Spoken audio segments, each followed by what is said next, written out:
The former Labour cabinet member tweeted, about to question Lord Frost in the House of Lords on why his oven-ready Brexit treaty fell apart before it even got into the oven. Lord Adonis went on to accuse Lord Frost in the House of Lords this morning of gratuitously insulting our European partners, when he failed to show up to the reception held by the UK to host the new EU ambassador to the UK.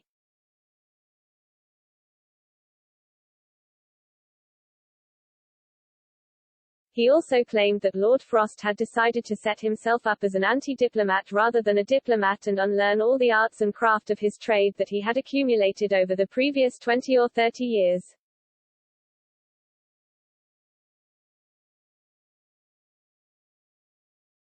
Lord Frost responded saying, I very much wish to go to that reception.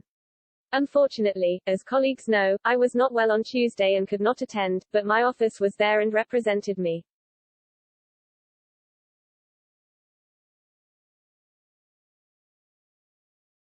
Lord Adonis has been a vocal and long-standing critic of Brexit, even going so far as to suggest a step-by-step plan to rejoin the EU.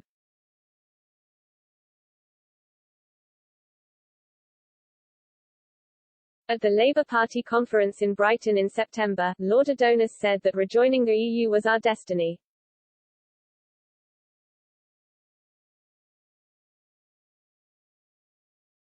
He said, of course we've got to look to the future, and of course we've got to be realistic.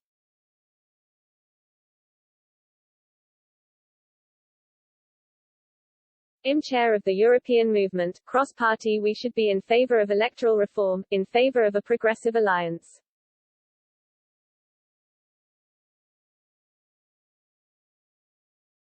We need to make the sum more than the parts if we're going to get this Tory government out, and we also need to be realistic about how we do it.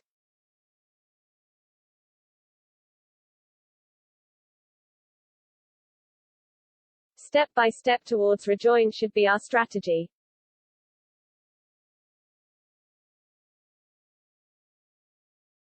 We campaign on the musicians, we campaign on Erasmus, we campaign on the shortage of HGV drivers, we force the government issue by issue in Parliament to change their policy on these things.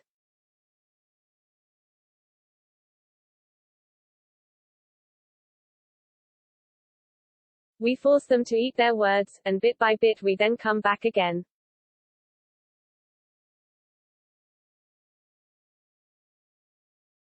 And what should our policy at the next election be? With the Liberal Democrats, with the Greens, with all other people of goodwill, it is very, very straightforward. Rejoin the customs union and rejoin the single market.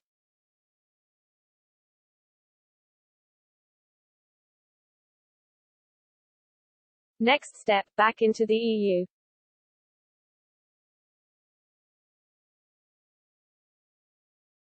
This isn't some great impossible thing.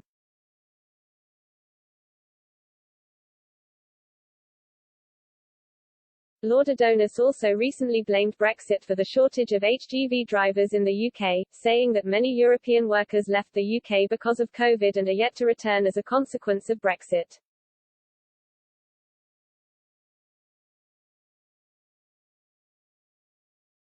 He said, they haven't returned because the Brexit red tape makes it hard to. It means all the time they have to spend to get through the red tape at the border makes it less economic to come.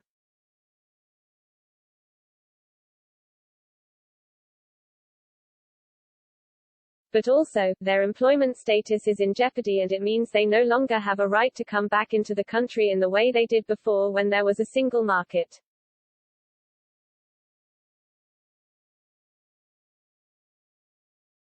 This comes as the latest British Social Attitudes survey revealed that the Brexit debate remains just as polarised in the UK as it ever has been.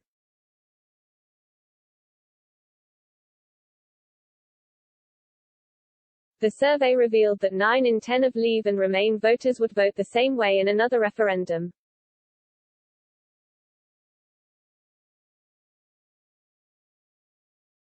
The co-author of the survey, Sir John Curtis, said the findings contained little indication that Brexit wounds were healing.